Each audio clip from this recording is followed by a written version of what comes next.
আমাদের অনেক কিছু থাকার পরেও আমরা সুখ খুঁজে পাই না, আমরা শান্তির দেখা পাই না। এর কারণ কি? এর অনেকগুলো কারণ আছে। তার মধ্যে একটি কারণ হলো আমরা সবসময় উপরের দিকে চিন্তা করি। যে মানুষগুলো সবসময় উপরের দিকে চিন্তা করে, যার একটি সাইকেল আছে, সে চিন্তা করে আমার কোনো একটি মোটর সাইকেল নাই, আমার একটি প্রাইভেট কার নাই। আপনি যত উপরের দিকে তাকাবেন ততই আপনি হতাশায় ভুগবেন। বারবার আপনার মনে হবে যে আমার কিছুই নাই, আমি কিছুই অর্জন করতে পারি নাই। আপনি বারবার হতাশায় ভুগবেন। কিন্তু আপনি যদি নিচের দিকে তাকান, আপনার দুটি পা আছে, আপনি পা দিয়ে সাইকেল চালাতে পারেন। আপনি এমন লোকের দিকে তাকান যার দুটি পাই নাই, তাহলে আপনি শুকরিয়া আদায় করবেন। আর আপনি যদি সবসময় উপরের দিকে তাকান, আপনি হতাশায় ভুগবেন, কখন আপনি শুকরিয়া আদায় করবেন না।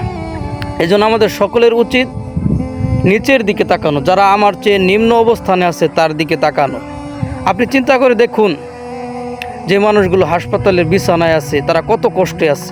আপনি আমি সুস্থ আছি আলহামদুলিল্লাহ, কিন্তু অনেক মানুষ আছে হাসপাতালের বিছানায় শুয়ে আছে, তারা হাঁটতেও পারে না, ঠিকমতো দাঁড়াতেও পারে না।